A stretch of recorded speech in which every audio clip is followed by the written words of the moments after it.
आचारांग सूत्र में परमात्मा महावीर ने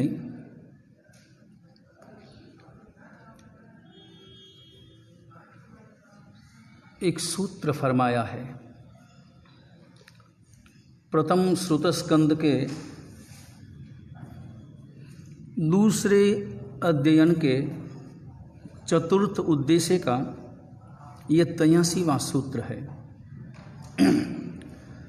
सूत्र है आसम च छंदम च विगिंच धीरे।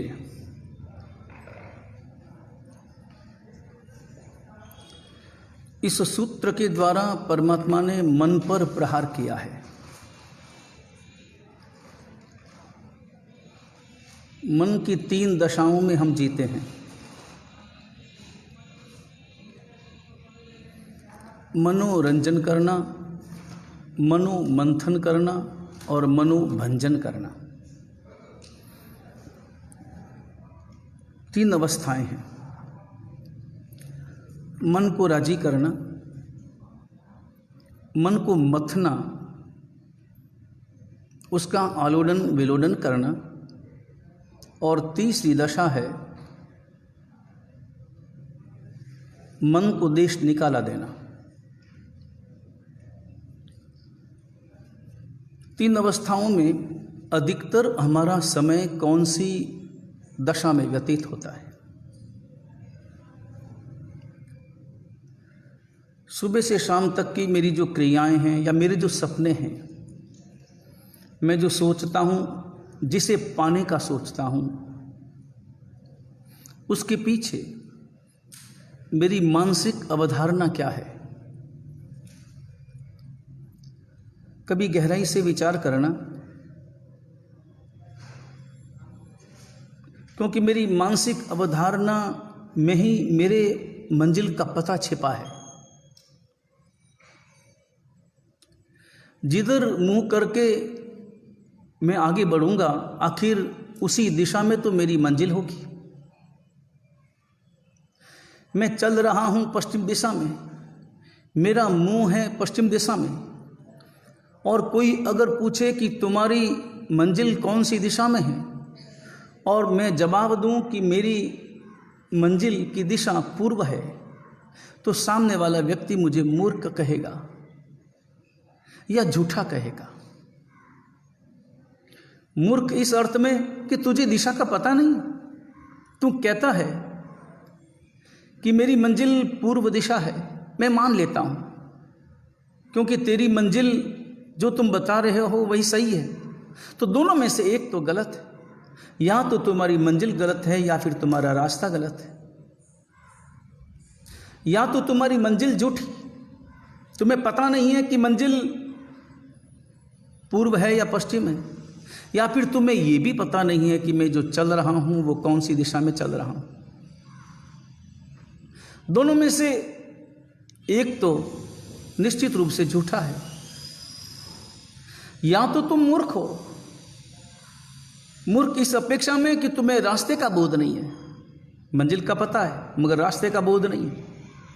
मंजिल के लिए तो तुम कह रहे हो कि मुझे पूर्व दिशा में जाना है, मगर रास्ते का तुम्हें पता नहीं है। इस कारण तुम पश्चिम को ही पूर्व समझकर जा रहे हो। ये तुम्हारी मूर्खता है, मूढ़ता है, और या फिर तुम झूठे हो। झूठे इस शब्द का अर्थ है कि तुम्हें जाना तो पश्चिम में ही है, मगर तुम उत्तर देने के लिए बोलते हो कि मेरी मंजिल पूर्व दिशा की है। यदि पूर्व दिशा की तुम्हारी मंजिल होती तो तुम्हारा चेहरा भी पूर्व दिशा की ओर होता। मेरी जो मानसिकता है, उस मानसिकता में ही मेरे मंजिल का DNA छिपा है। मेरी मंजिल का पता भी उस मानसिकता से ही प्रवाहित होता है। मेरी मानसिकता क्या है? मैं कोई भी काम करता हूँ, सुबह से शाम जो भी करता हूँ, देखता हूँ, पाता हूँ, खोता हूँ, रोता हूँ, सोता हूँ, हर क्रिया के पीछे एक कारण है, और वो एक ही कारण है। मेरे खाने के पीछे भी और मेरे नहीं खाने के पीछे भी कारण एक ही है। मेरे चलने के पीछे भी, मेरे बैठने के पीछे भी, मेरे रोने के पीछे भी और मेरे हंसने के पीछे भी कारण एक ही है। उस कारण के पीछे की मानसिकता क्या है? कारण एक ही है कि मैं हमेशा जो भी क्रिया करता हूँ वह उसके पीछे मेरी अपनी एक ही मानसिकता है, एक ही अवधारणा है, और वह अवधारणा है मुझे जो अच्छा लगे वो करता हूँ। मैं खाता हूँ तो भी अच्छा लगे इसलिए, और जब मैं खाने से इनकार करता हूँ तब भी उसके पीछे कारण एक ही है कि अब मुझे वो अच्छा नहीं लग रहा। हर क्रिया करने के पीछे कारण तो एक ही है, लेकिन मगर वो जो कारण है उसके पीछे की मानसिकता क्या है? 3 प्रकार की मानसिकता हो सकती है। एक, मन को राजी करना, दूसरा मन को मथना, और तीसरा है मन को विदा करना। तीनों में से हमारी मंजिल क्या है? अधिकतर हमारी क्रियाएं मन को राजी करने वाली या मन को मथने वाली। मथना शब्द बड़ा महत्वपूर्ण है। मन को मथने का अर्थ होता है मन पर अंकुश लगाने का या मन को अच्छी तरह से समझने का वातावरण, मन को समझना, मन का भी ऑपरेशन करना, मन के भीतर में पैदा हुए सपनों के संदर्भ में भी अच्छे और बुरे का गहरा विचार करना, वो मन को मथना होता है। केवल मैं मन को राजी करने के लिए काम नहीं करता। जो व्यक्ति मथने के लिए जीता है, मथने के लिए अपने कदम आगे बढ़ाता है या मथ कर आगे बढ़ता है, हमारा स्टेप कौन सा है? मनोरंजन वाला या मनोमंथन वाला? अभी तक हमारी जो क्रियाएं हैं, सुबह से शाम की जो भी क्रियाएं हैं, उन क्रियाओं में मनोरंजन वाली भी क्रियाएं हैं, मनोमंथन वाली भी क्रियाएं हैं। मनोरंजन वाली क्रियाओं को भी कभी कभी हम मनोमंथन में डाल सकते हैं। हर क्रिया के पीछे मनोमंथन हो सकता है। मैं खाता हूं तब भी मनोमंथन किया जा सकता है। अगर मैं केवल स्वाद के लिए खाता हूं तो मनोरंजन करता हूं। अगर मैं मनोरंजन, मन को राजी करने के लिए प्रवचन भी सुनता हूं तो केवल मनोरंजन ही करता हूं। अगर मैं केवल अपने मन को राजी करने के लिए चुटकुले वगैरह सुन लेता हूं, मैं बातें करता हूं, मैं इधर उधर की पंचायती करता हूं, मैं यहां से वहां घूमता हूं, मैं मनोरंजन करने के लिए ही तो कषाय करता हूं। कषाय के पीछे भी अवधारणा क्या है, या कषाय क्यों पैदा होता है? मान कषाय जो पैदा होता है उसके पीछे कारण क्या है? मनोरंजन या मनोमंथन? मनोरंजन की भूमिका तो बहुत दूर है। मनोरंजन की भूमिका तो संपूर्ण मौन के वातावरण में पैदा होती है। मनोरंजन की भूमिका तो मन को बहुत अच्छी तरह से समझने के बाद समझ लिया जाता है कि मन एक कचरा है, तब वो स्थिति पैदा होती। लेकिन 2 स्थितियां लगातार हमारे जीवन में पैदा होती है, एक मनोरंजन की और एक मनोमंथन की।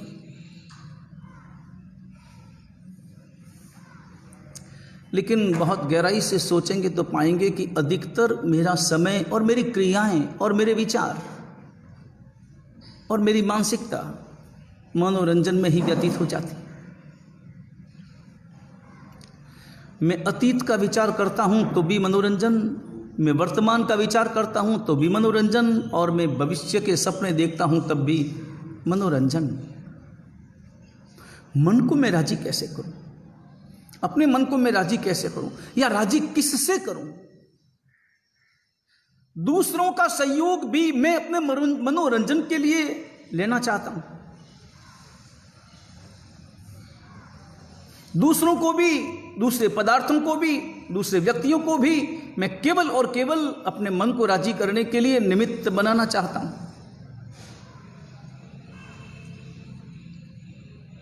और वहां कषाय पैदा होता है। मैं अगर राजी हो जाता हूं तो मान कषाय पैदा होता है, राजी नहीं हो पाता हूं तो क्रोध कषाय पैदा होता है। और जब मैं राजी होता हूं तो मान कषाय पैदा होता है, और न केवल अकेला मान आता है, मान के साथ साथ तुरंत लोभ की प्रक्रिया प्रारंभ हो जाती है, क्योंकि मैं हमेशा मान की अभिवृद्धि करना चाहता हूं, रुकता नहीं हूं। और ज्यादा और ज्यादा, वही तो लोभ। किसी ने मेरी प्रशंसा की और मेरी प्रशंसा में उसने 4 विशेषण लगाए, मेरा मान कषाय पुष्ट हुआ, मुझे अच्छा लगा, मेरा सीना फूल गया, मेरी आंखें चौड़ी हो गई, मेरे चेहरे पर मुस्कान छा गई और मैं खिल उठा, मेरा वजन 1.5-2 किलो बढ़ गया। मैंने 4 विशेषण सुने, लेकिन तब मान कषाय, मगर रुका कहां? मन रुका नहीं। मन कहने लगा, 4 लगाए, बहुत अच्छा लगा, मीठा लगा, माधुर्य पैदा हुआ, अंतर में प्रसन्नता छलक उठी, लेकिन थोड़े कम, 4 थोड़े कम हैं। अब मेरे मन में लोभ पैदा हुआ और मैं चाहूंगा कि 4 नहीं बल्कि अब 8 विशेषणों से मेरी प्रशंसा करें। लेकिन कभी अनुभव करना कि पहले दिन 4 विशेषणों से प्रशंसा हुई, मगर दूसरे दिन 2 ही विशेषण काम में लिए। मन राजी हुआ या मन थोड़ा उदास हुआ? उदासीनता का कारण क्या था? मान कषाय का तो पोषण है ही, माना कि 4 नहीं थे, 2 तो थे। 2 विशेषणों से प्रशंसा की ही है, घटा तो कुछ नहीं, बिगड़ा तो कुछ नहीं, अपमान तो नहीं हुआ, माइनस में तो नहीं गई गाड़ी तो प्लस में ही है। 4 न होकर 2 मगर पाया ही है ना, तो फिर मन उदास क्यों? इस उदासी के पीछे उसके लोभ कषाय की परिणति है।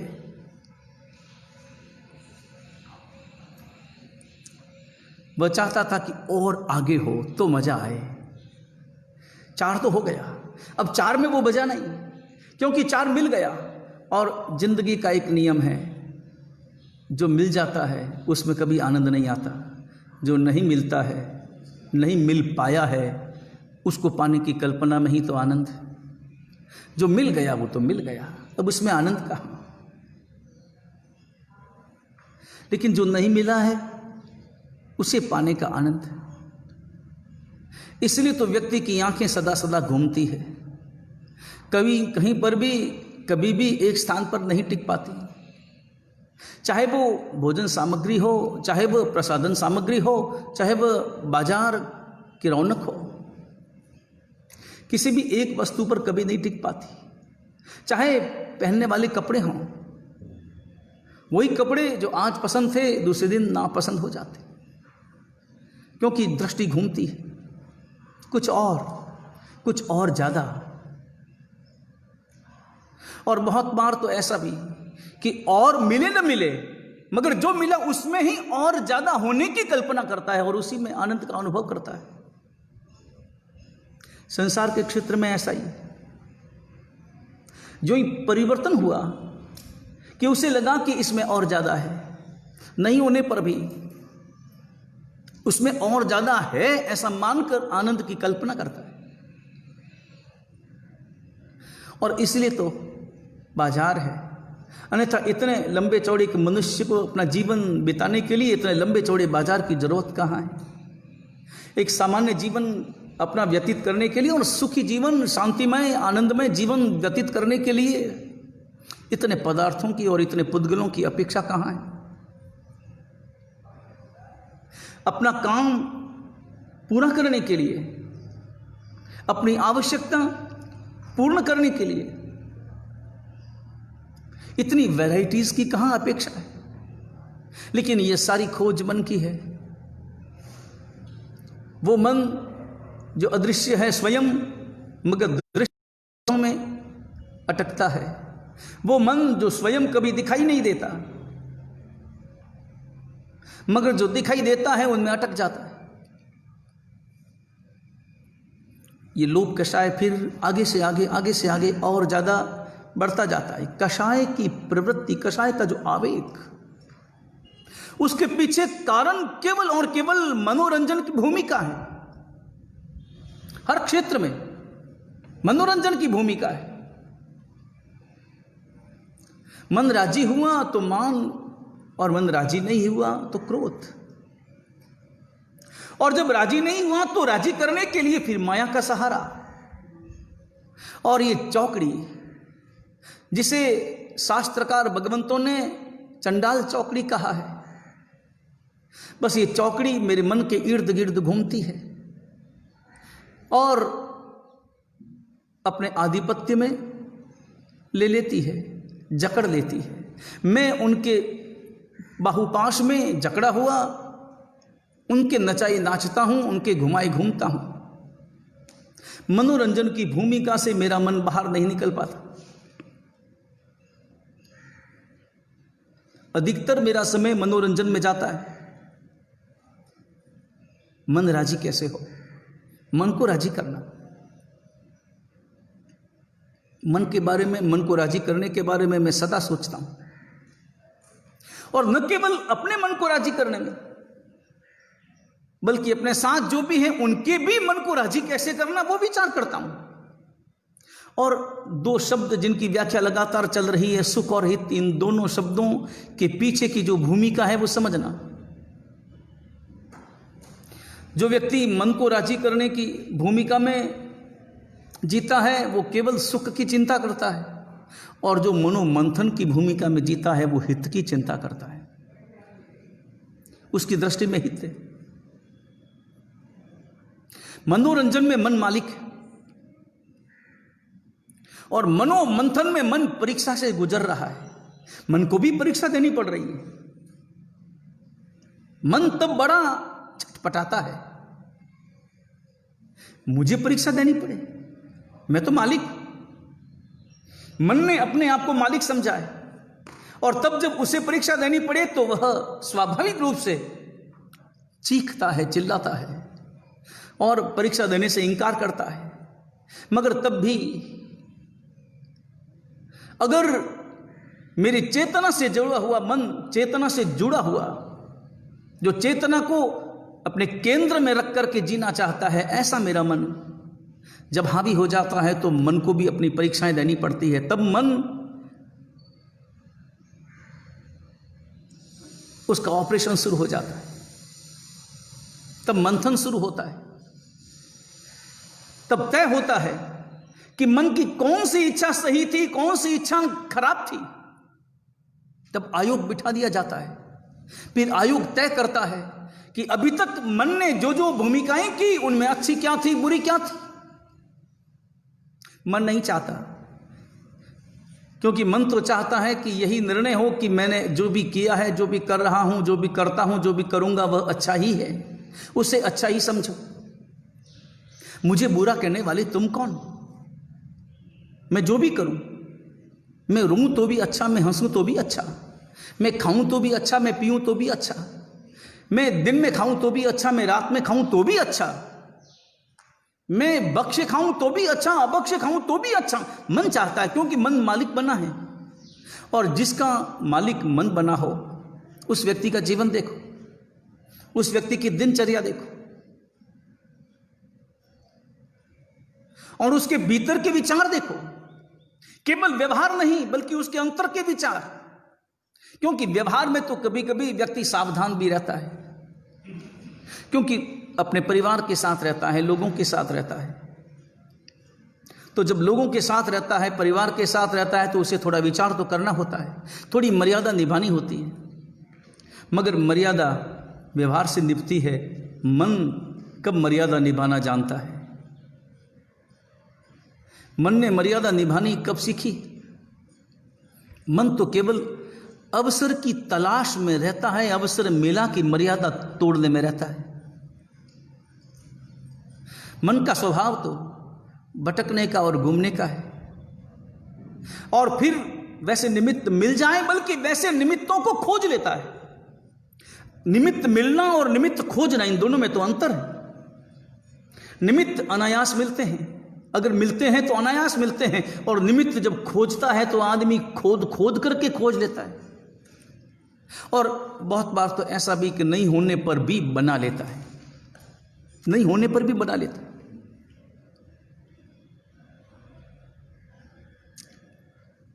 कभी कोई उदाहरण सुना हो?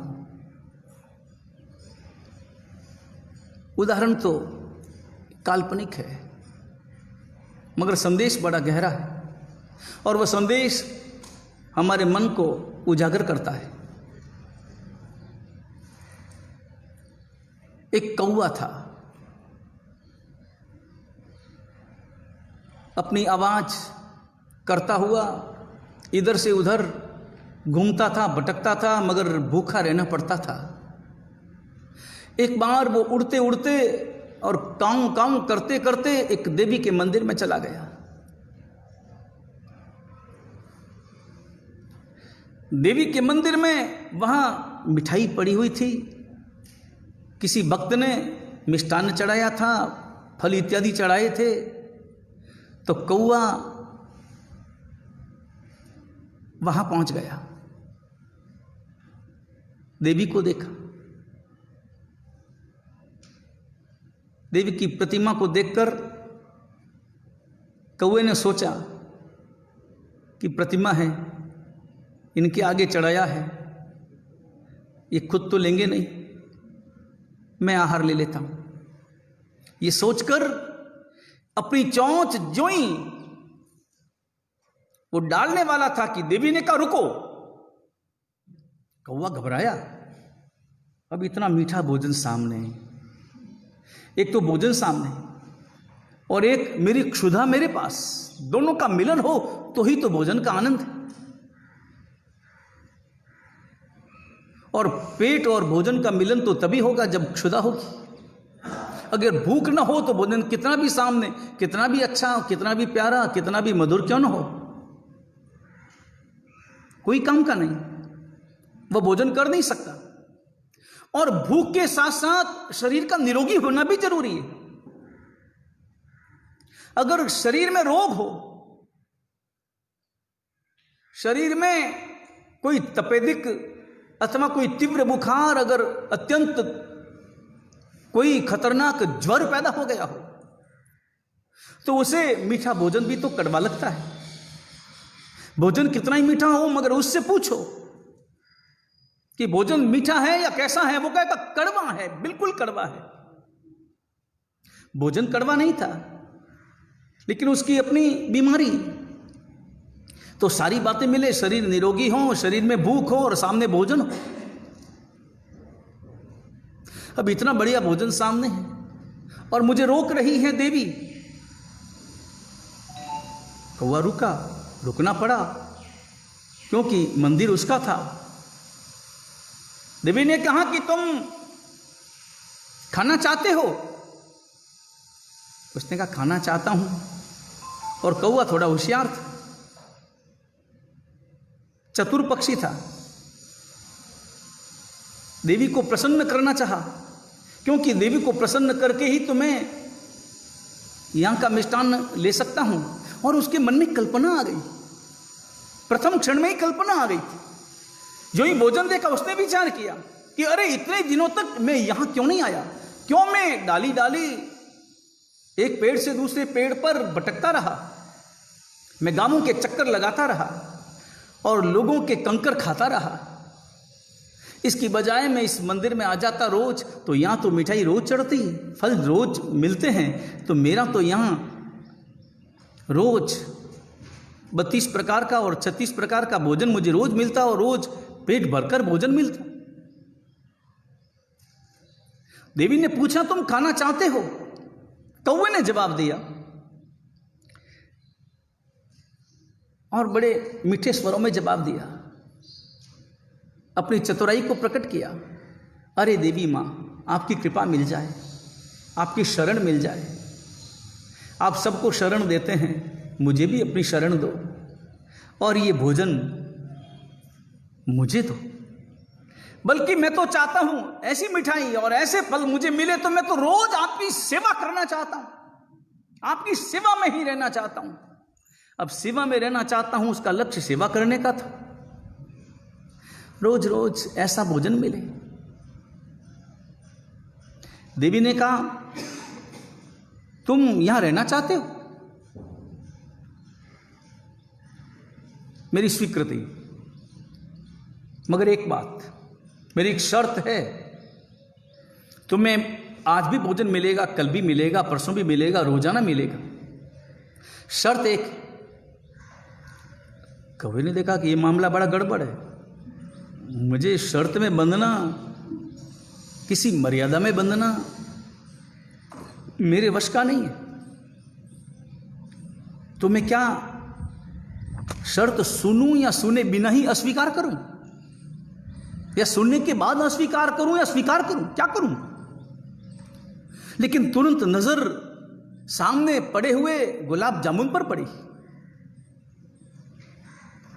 और उसके मुंह में पानी आया कि अगर मैंने शर्त को अस्वीकार कर दिया तो मुझे इंकार कर देंगे देवी भोजन से, मैं वंचित हो जाऊंगा। मैं क्या करूं? फिर उसकी चतुराई प्रकट हुई और उसने कहा, देवी मां,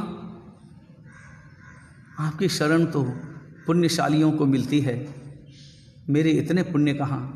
और यदि मुझ जैसे काले कलूटे एक आंख वाले ऐसे प्राणी को अगर आप शरण देने की कृपा अगर करना चाहते हैं तो मेरे लिए इससे बड़े सौभाग्य की बात और क्या हो सकती है? शर्त फरमाइए, आपकी हर शर्त मुझे मंजूर है। देवी ने कहा, शर्त मेरी एक ही, तुम्हें यहीं रहना होगा, यहां से मैं तुम्हें बाहर जाने नहीं दूंगी, इसी मंदिर में रहना होगा, इसी मंदिर में। तुम्हें उड़ना है, इस मंदिर में उड़ो, तुम्हें उड़ने की कसरत करनी है, इस मंदिर में गोल गोल चक्कर लगाओ, लेकिन मंदिर के दरवाजे से अगर बाहर चले गए फिर तुम्हारा आना निषिद्ध हो जाएगा, फिर तुम्हें नहीं मिलेगा और तुम्हें यह शर्त मंजूर करनी पड़ेगी। और यह कॉन्ट्रैक्ट कम से कम 5 साल 5 वर्ष का होगा। 5 वर्ष से पहले तो हिल भी नहीं सकते। 5 वर्ष के बाद में फिर अपन दोनों मिलकर के फिर MOU साइन करेंगे,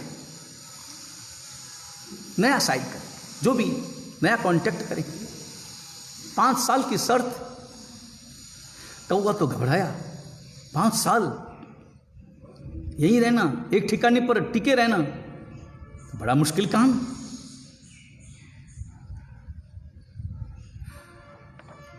और कौवा तो कोई और थोड़ी है, कौवा तो मेरा मन है जो एक जगह टिकना नहीं चाहता, टिकना नहीं जानता, टिकना उसका स्वभाव नहीं है।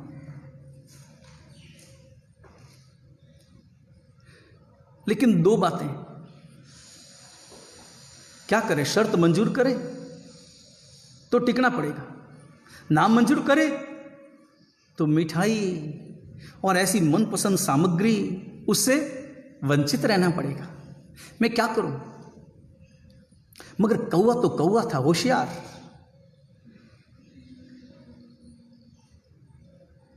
फिर उसने अपनी चतुराई प्रकट करते हुए कहा, देवी मां, आपकी शर्त मुझे मंजूर, मगर शर्त एक मेरी भी। देवी ने देखा कि यह बड़ा विचित्र प्राणी है, मैं तुम्हें यहां रहने के लिए कह रही हूं, तुम्हें द्वार द्वार भटकना नहीं पड़ेगा, यहां रहोगे। और ये मंदिर कितना आलीशान है, 2 करोड़ का मंदिर है, 2 करोड़ का मंदिर तुम्हारा निवास स्थान हो जाएगा। और तुम्हें क्या चाहिए? तुम्हें यहां रहने के लिए अगर घोंसला बनाना है तो घोंसला बनाने की छूट, तुम्हें यहां हर काम करने की छूट, तुम्हें अपने परिवार को भी यहां बुलाना हो तो भी बुला लेना, वो भी छूट, तुम्हें जो करना हो करो, मगर रहना तो यहीं होगा। और फिर ऊपर से तुम भी मेरे साथ में शर्त लगाना चाहते हो। कौवे ने कहा कि हाँ देवी माँ, शर्त तो लगानी पड़ेगी, अन्यथा मैं बंध गया तो फिर आप तो जानते हो कि मैं कौवा हूँ, भले इस दुनिया में मेरी बदनामी है, मुझे कोई सुनता नहीं, मुझे कोई देखना पसंद नहीं करता,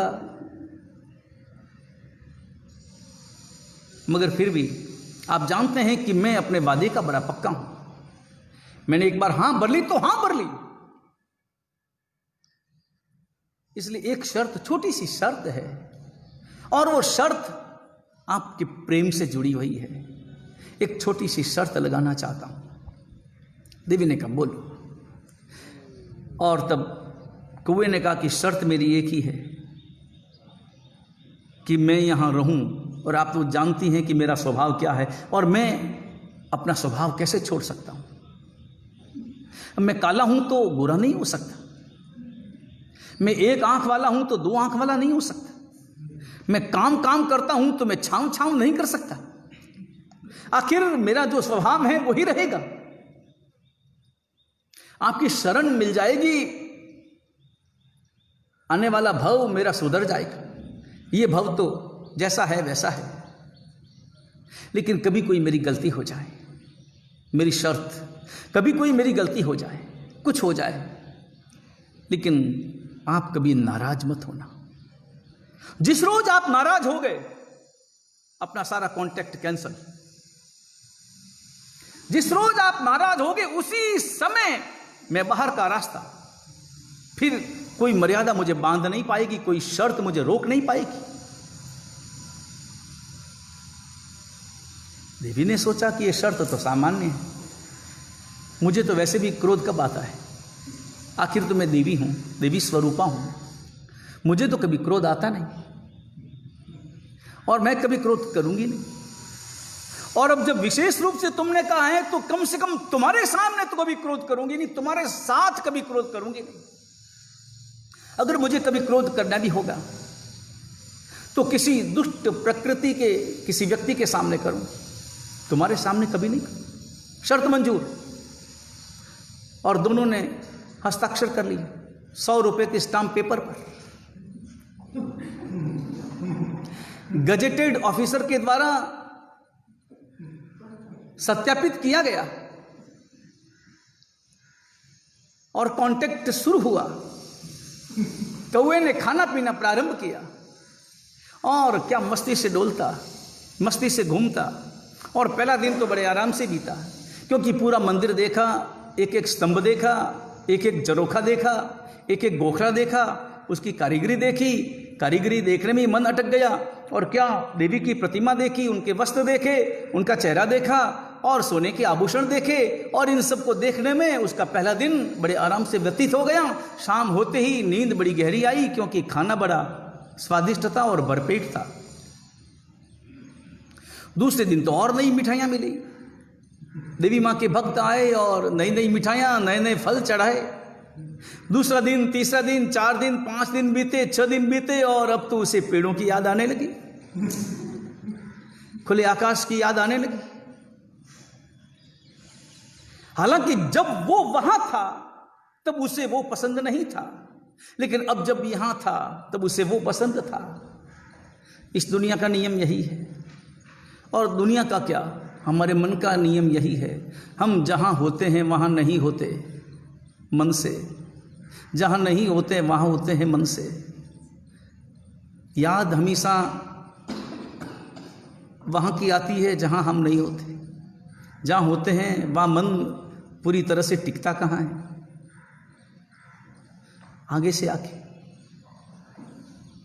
अब उसे याद सताने लगी। वो तालाब के बीच में खड़ी हुई खेजड़ी, और वो खेजड़ी के खोखे, और मिठाई भी रोज रोज खाते खाते मिठाई से भी तंग आ गया। अब उसे जंगल का आहार और वो सारे वहां के फल, वो सब याद आने लगे। खेजड़ी के खोखे याद आने लगे, बावलिए के खोखे याद आने लगे, कैर, कुमटियां और सांगरी याद आने लगी।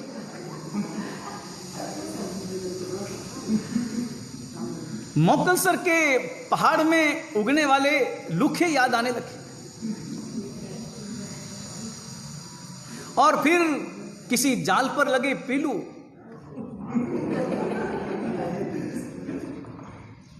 उसकी यादों में समाने लगे। लेकिन अब देवी मां से छुटकारा कैसे पाना? और देवी माँ तो रोज बड़ी मिठास से, आओ बेटे कौए कैसे हो, खाना पीना बराबर है ना। हालांकि कौआ कहता, मिठास से नहीं बोलता, काम काम करके बोलता, और काम काम करके बोलता कि क्या है जैसा है ठीक है, खा लिया और क्या। कौआ जानबूझकर देवी माँ को गुस्सा दिलाने का प्रयत्न करता कि क्रोध करे, मैं यहां से 9 2 11 हो जाऊं। वो जानता था कि कॉन्ट्रैक्ट पर मैंने साइन किए हैं, इसलिए बीच में तो मैं भाग नहीं सकता, और बीच में अगर भाग लिया तो सामने पुलिस खड़ी, गिरफ्तार हो जाऊंगा, जेल में डाल दिया जाऊंगा, और ना मालूम कितनी लंबी सजा मिलेगी।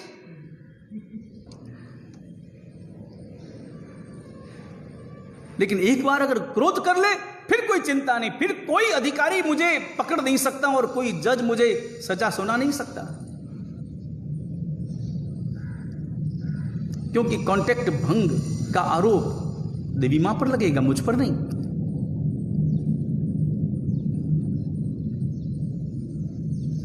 लेकिन देवी मां होशियार थी, सावधान थी, प्रतिक्षण सावधान। कौवा कुछ भी करे, वो काम करे, तब भी गुस्सा नहीं। और एक बार तो कौवा बेचारा फंस गया, 10 दिन निकल गए। 5 दिनों में उसने बहुत प्रयत्न किए कि क्रोध आ जाए देवी मां को, मगर क्रोध पैदा करने में वो सक्षम नहीं हुआ। और 11वें दिन एक उपाय किया, देवी मां के कान के पास में जाकर के लगातार आधा घंटा कांव करने लगा। अभी तो मना करेगी, चीखेगी, चिल्लाएगी, क्या करते हो, और कितना भी प्रेम क्यों ना हो। चलो गुरु शिष्य में भी कितना ही प्रेम क्यों ना हो, अगर शिष्य अगर इस प्रकार की कोई हरकत करे तो गुरु क्या करेगा, कुछ तो कहेगा। कितना भी शांत स्वभाव वाला हो, थोड़ा तो बोलेगा।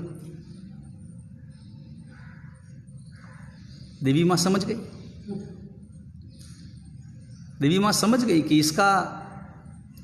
इसका लक्ष्य काम करना नहीं है, बल्कि काम करके मुझे गुस्सा दिलाना है, मगर मुझे गुस्सा करना नहीं है।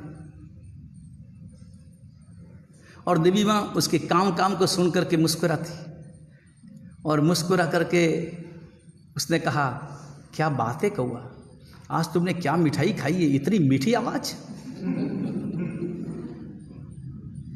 इतनी मीठी आवाज मैंने तो कभी सुनी नहीं, आनंद आ गया। बेचारा कौआ, उसकी काम भी ठंडी पड़ गई। अब मेरे काम को भी ये मीठी आवाज में बोलती है, मीठी आवाज की उपमा देती। लेकिन अब कौवे ने आखिर धार लिया, 15वां दिन हो गया, कितना मैं कैद में रहूंगा, ऐसे रहना। वो कौवा फड़फड़ाने लगा, और मिठाई खाने में मन नहीं, फल खाने में भी मन नहीं लगने लगा उसका। रोज रोज खाते खाते ऊब गया, और उसे तो वही याद आने लगे, क्या करना।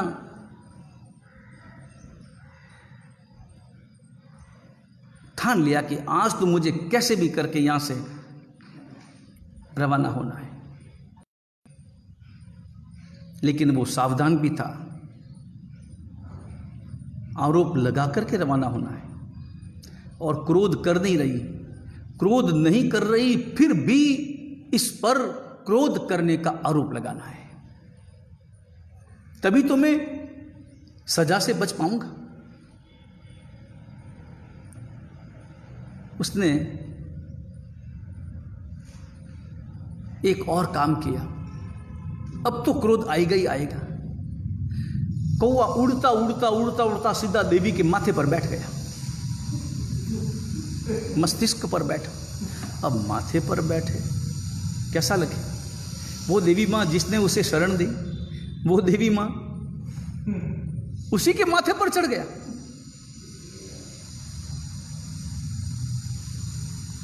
मगर कभी कभी ध्यान रखना, इतना ज्यादा भी किसी को ऊंचा मत चढ़ाना कि वो माथे पर बैठ जाए।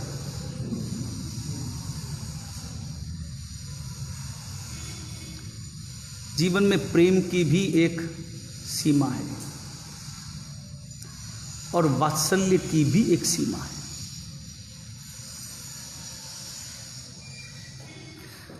वात्सल्य हो कि प्रेम हो, मर्यादा का उल्लंघन कहीं नहीं होना चाहिए। जहां मर्यादा का उल्लंघन हुआ,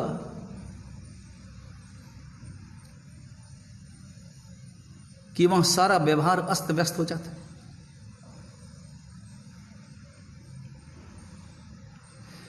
माथे पर बैठ गया, मगर फिर भी देवी मां कुछ बोल न पाई। अच्छा तो नहीं लगा, अच्छा तो कहां से लगता, न तो उसका काम काम करना अच्छा लगा था, मगर देवी मां ने विचार किया कि मैंने तो इसकी भलाई के लिए कहा, मगर पात्रता देखनी भी जरूरी है। भलाई की भी पात्रता देखना बहुत जरूरी है। अपने यहां पर इसलिए तो पात्र कुपात्र और सुपात्र की चर्चा है। बरसता है मेघ का पानी, लेकिन मेघ राजा को भी कहती है धरती कि तू कहां बरसता है, तू पानी का दान करता है, मीठे पानी का, अमृत जैसे पानी का तू दान करता है, मगर दान देने से पहले थोड़ा विचार तो कर। तू बिना सोचे समझे हर जगह बरस जाता है। तू बरसेगा उपजाऊ जमीन में तो तेरा पानी सार्थक होगा, और तू बरस गया ऊसर भूमि पर, तेरा पानी व्यर्थ गया, कीचड़ में बदला। तू बरसेगा किसी सीप के मुंह में, मोती बन जाएगा। तू बरसेगा किसी सांप के मुंह में, जहर बन जाएगा। पात्र कुपात्र और सुपात्र की चर्चा जरूरी है। बरसो मगर सुपात्र पर, तो पात्रता तो जरूरी है, शरण की भी, प्रेम की भी, वात्सल्य की भी।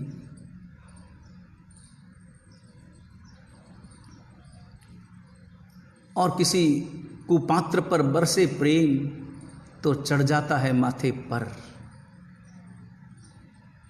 वो बैठ गया माथे पर जाकर।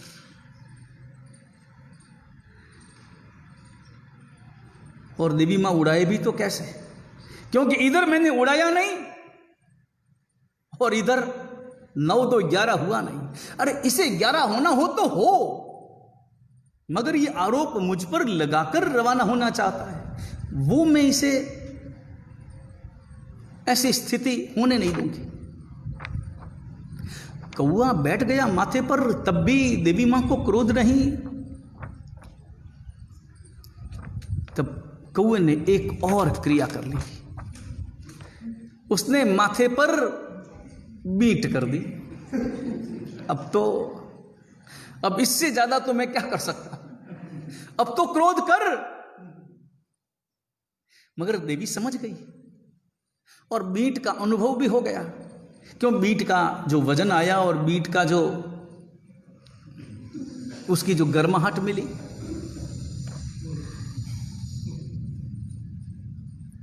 और देवी मां ने कहा, अब मनी मन तो झुंझलाहट पैदा हुई होगी, कल्पना करो।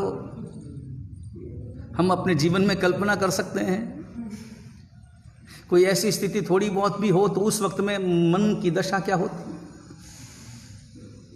मगर अपनी झुंझलाहट को क्रोध की भाषा में तो अभिव्यक्त किया नहीं जा सकता था।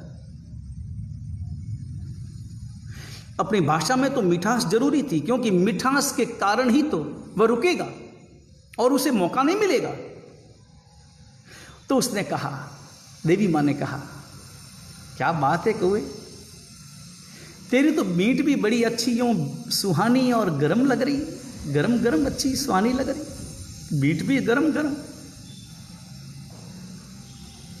अब कौए को तो कोई न कोई मौका ही नहीं मिलने पर भी निकालना था, नहीं मिलने पर भी ढूंढना था उसे। कौवे ने कहा, क्या कहा देवी मां? गरम मीट? अच्छा, तो आपको ठंडी मीट चाहिए, ठीक है, ये चला मैं, आपको तो गरम गरम मीट लगती है, अब जो ठंडी करे उसको लाना। मैं तो ये चला, फुर्र उड़ गया।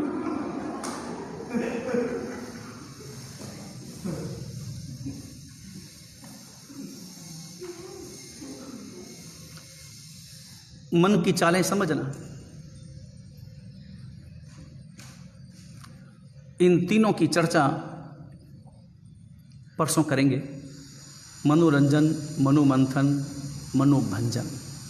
और इन तीनों की भूमिका में आचार्य भगवंत और उस बालमुनि, उनके व्यवहार को अच्छी तरह से समझने का प्रयास करेंगे। कल तो जन्माष्टमी है, तो जन्माष्टमी के उपलक्ष्य में कल वासुदेव श्री कृष्ण की जन्मतिथि, उस उपलक्ष्य में कल प्रवचन होगा। परसों इस विषय पर प्रवचन करेंगे। अमर कुमार, सुर सुंदरी। दिन बीतते कहाँ समय लगते हैं, और उसमें भी जहाँ मनोरंजन की भूमिका हो। दिन यूं हवा में बीतते हैं, इसलिए तो समय को भी सापेक्ष माना है। समय लंबा है, समय ज़्यादा है या समय थोड़ा है, सापेक्ष।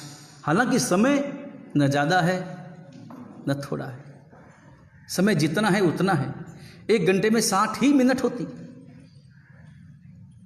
न 50 हो सकती है न 80 हो सकती है। मगर जब मन लगे, मनोरंजन, मन की भूमिका, मन का राजी होना ऐसा हो, तो 100 मिनट भी 20 मिनट जितने लगते हैं, 50 मिनट जितने लगते हैं। और जहाँ ऐसी रुचि का अभाव हो, वहाँ 20 मिनट भी घंटे से कम प्रतीत नहीं होते। दिन बीतने लगे, 6 महीने बीते, और जीवन एकदम आनंद से परिपूर्ण, माधुर्य से परिपूर्ण, एक दूसरे की समझ और श्रावकत्व की भूमिका के अनुरूप।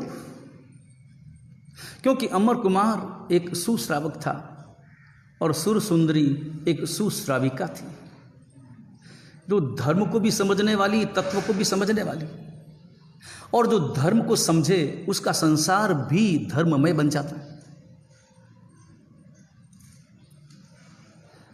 2 काम, या तो व्यक्ति संसार को धर्ममय बनाता है, और या फिर व्यक्ति धर्म को संसारमय बना देता है।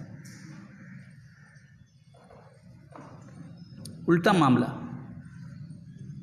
एक धार्मिक व्यक्ति संसार में, तो संसार धर्ममय बना, और एक सांसारिक मानसिकता को लिए धर्म में, तो धर्म भी संसारमय बन जाता है। तो धर्म में विवाद बन जाता है, तो धर्म लड़ाई और झगड़े का केंद्र बन जाता है। तो धर्म भी कषायों का निमित्त बन जाता है। लेकिन एक धार्मिक व्यक्ति का संसार देखो, उसका संसार भी धर्ममय बन जाता है, मर्यादा से परिपूर्ण। और दोनों की मानसिकता एक, दोनों की दिनचर्या भी एक। दिनचर्या से मतलब है दिन में होने वाली क्रियाओं के समय के परिणाम। भोजन करते समय परिणाम क्या है? भले अमर कुमार बाजार में काम करे, सुर सुंदरी घर में काम करे, काम अलग अलग जगह, मगर काम करने के पीछे की जो मानसिकता, जो मानसिक परिणाम, परिणति, उनके मन में, उनके दिमाग में बहता हुआ विचारों का जो प्रवाह, वो एक जैसे सांचे में डला।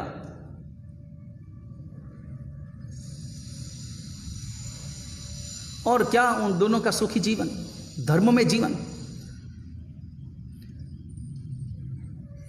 सुबह से शाम तक की श्रावकत्व की क्रियाओं की परिणति, कहीं जल्दबाजी नहीं, कहीं हो हल्ला नहीं, कहीं कोई उतावल नहीं।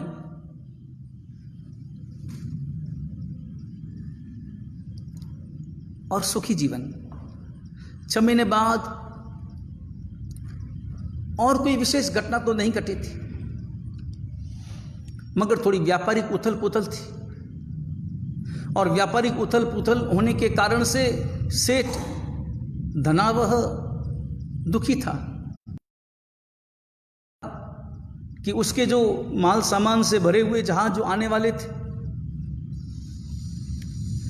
बीच में समाचार ऐसे ही मिले थे, एक साथ इस क्षेत्र के एक साथ रवाना हुए थे 100 जहाज,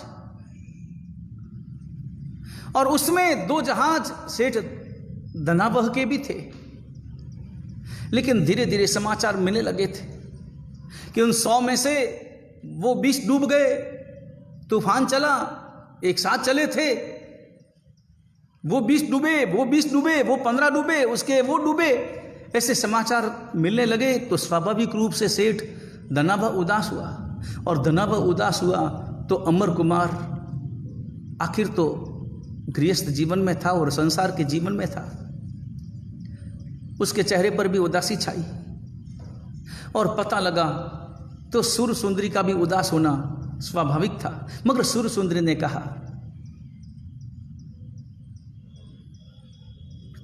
सुर सुंदरी जो हकीकत में धर्म सहायिका थी, उसने कहा,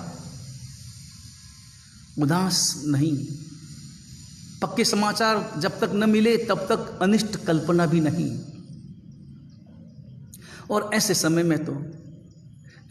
में बस केवल और केवल नवकार महामंत्र का ध्यान करें। मैं ये नहीं कहती कि नवकार महामंत्र से जहाज आ जाएंगे, मगर मैं ये कहना चाहती हूँ कि नवकार महामंत्र के जाप से तुम्हें स्थिरता मिलेगी, तुम्हें दृढ़ता मिलेगी, तुम्हें शक्ति मिलेगी, तुम्हें ऊर्जा मिलेगी, ताकि उस दर्द को भी सहन कर सको। और नवकार महामंत्र तो अपने आप में इतना ऊर्जा से परिपूर्ण मंत्र है। गुजराती भाषा में कहावत भी है, जैना मनमा श्री नवकार तेनो शू कर से संसार। कोई क्या बिगाड़ सकेगा जिसके मन में नवकार हो। और दोनों नवकार महामंत्र का जाप करने के लिए बैठे, बिना किसी कामना के जाप किया नवकार का। और तब दूसरे दिन समाचार मिले कि बाकी के जहाज तो डूब गए, मगर धनावह सेठ के जहाज थोड़े जो आगे निकल गए थे वो तूफान से वंचित रह गए, और वो जहाज आ गए। प्रसन्नता का वातावरण फिर फैल गया। और ऐसे कभी प्रसन्नता कभी उदासीनता के झूले में झूलते हुए 2 साल पूरे हो गए। मगर इन 2 सालों में अमर कुमार और सुर सुंदरी, इन दोनों का जो मानसिक वातावरण था वो धीरे धीरे दिनों दिन उनका प्रेम बढ़ता ही जा रहा था। और एक बार अमर कुमार ने आकर के कहा पिताजी से कि पिताजी,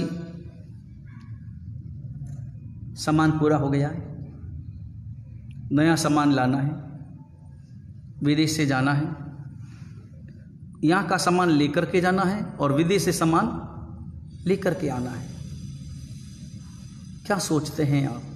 सेठ धनावह ने कहा कि हमेशा की भांति अपने मुनि वो सब जाएंगे, लेकर के आएंगे, अपनी सब व्यवस्थाएं व्यवस्थित। और तब अमर कुमार ने कहा, मैं जाना चाहता हूँ विदेश यात्रा पर, मैं जाना चाहता हूँ, मैं स्वयं अपने हाथों से माल बेचना और ख़रीदना चाहता हूँ, पर्यटन करूँगा, देश विदेश की यात्रा करूँगा, वहाँ के अनुभव प्राप्त करूँगा। पिताजी प्रसन्न भी हुए, उदास भी हुए, मगर अनुमति मिली, माँ की अनुमति मिली। मगर अब अनुमति लेनी बाकी थी, किसकी? सुर सुंदरी की। और अमर कुमार चिंता में था। अमर कुमार जानता था कि सुर सुंदरी की अनुमति लेना मतलब लोहे के चने चबाना है। और उसका स्वयं का मन भी थोड़ा ऊंचा नीचा भी होने जा रहा था, मगर फिर भी मन को दृढ़ बनाया कि नहीं, मुझे जाना ही है।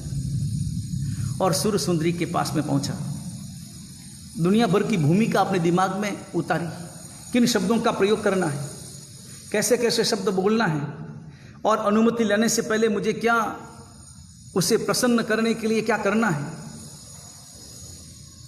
और कुछ सामग्री लेकर के गया, कुछ हार वगैरह लेकर के गया, क्योंकि वो जानता था कि कुछ पाकर के इस दुनिया में प्रेम की अभिव्यक्ति पाकर के हर व्यक्ति प्रसन्न होता है, प्रमुदित होता है। सुर सुंदरी समझ गई क्या बात है, आज कोई विशेष बात है, कोई विशेष बात तुम्हारे चेहरे पर टपक रही है। नहीं, ऐसी कोई बात नहीं है, ऐसी नहीं तो वैसी सही, जो भी बात हो बता दो। कुछ बात तो है, ये हार वार बाद में, ये चैन कंदोरे बाद में, पहले तुम कहना क्या चाहते हो। हालांकि तुम्हारे चेहरे पर कोई उदासीनता नहीं है, मगर तुम कुछ कहने के लिए आए हो, ये तय है, कहना क्या चाहते हो। और तब कहा कि देखो देवी, मुझे थोड़ा विदेश जाने का भाव मेरे मन में है, बस तुम अनुमति दो और मैं विदेश जाना चाहता हूँ। सुनते ही सुर सुंदरी पर क्या घटी और वो उसने क्या जवाब दिया और क्या बोली, वो सब कल। वीतराग परमात्मा की आज्ञा विरुद्ध कुछ भी कहा गया हो, निच्छामी दुक्कड़म। पचखान उपवास वाले हाथ जोड़े। सूर्य उगे अबड़तम पच खाई तिविम प्यारम असरम खाईमम सायम दनम ससागण पाठ्यमणे गणम मत्रगणम सब समय वत्यगणम पानार पौरसी साठ पौरसी वापस खाई दनम ससागण चनकालेनम निस्वामेन सामनेनम सब समय वत्यगणम वो सी रही। आयम्बिल निवि एकासना बियासना उगे सदमकारसी पौरसी साठ पौरसी वा मुठसी पचखाई दुष्ट चोम्प्यारम असरम पाणम खाईम सायम दनम ससागण पचन कालेनम निस्वामेन सावनेनम सब समय वत्यगणम आयम्बिलम निविगयम पचक खाई अनंतरम गुण सस्सागरण दिवाले बीनम गियत संचिट्टणम कित्त विवेगण बुड़चम गण पाठिमण गणम मत्रगणम सब समायवत्यगणम एकासनम व्यासनम पचक खाई तिविम प्यारम असरम खाई सनदन ससरम सागरे गण उंटम सन गुरु उठन पाठिमण गणम मत्रगणम सब समायवत्यागरणं बोसिरई। मंगल पाठ। चत्तारि मंगलम अरियंता मंगलम सिद्धा मंगलम साहु मंगलम केवली पन्नत्तुदम्मो मंगलम। चत्तारि लोगुत्तमा अरियंता लोगुत्तमा सिद्धा लोगुत्तमा साहु लोगुत्तमा केवली पन्नत्तुदम्मो लोगुत्तमो। चत्तारि शरणं पवज्जामि अरिहन्ते शरणं पवज्जामि सिद्धे शरणं पवज्जामि साहु शरणं पवज्जामि केवली पन्नत्तं दम्मं शरणं पवज्जामि। मंगलम भगवान वीरो मंगलम गौतम प्रभुः मंगलम स्थूलिभद्राद्या जैन धर्मोस्तु मंगलम। दासानुदासाइव सर्वदेवा यदीयपादाब्जतले लुठन्ति मरुस्थली कल्पतरुसजीयात् युगप्रधानो जिनदत्तसूरि युगप्रधानो मणिदारी जिनचन्द्रसूरि युगप्रधानो जिनकुशलसूरि युगप्रधानो जिनचन्द्रसूरि गणनायक सुखसागर युगप्रभावक जिनकान्तिसूरि। सर्वमंगलमांगल्यम सर्वकल्याणकारणं प्रदानं सर्वधर्माणां जैनं जयति शासनम्।